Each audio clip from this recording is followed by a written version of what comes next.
So, ఇప్పుడు వాళ్ళ wife గూడా వాళ్ళ వైఫే పట్టించిందనేది ఒకటి నడుస్తుంది గదా!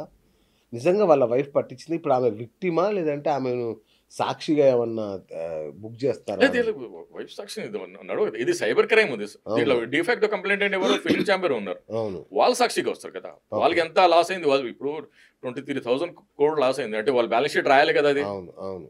ఆ! మాకు అవును. ఈ పైరసీ వల్ల ఇంత లాస్ అయింది. అవునా కదా! అవును. అవును. ఎవరైనా కానీ ఇప్పుడు నేను కరెక్ట్. నేను ఈరోజు అడ్వకేట్‌గా ఉన్నానంటే ఏదో కాలేజ్ నుంచి పాస్ అయ్యి వచ్చాను కదా! అవును. అంతే అవును గదా! కదా! అవును.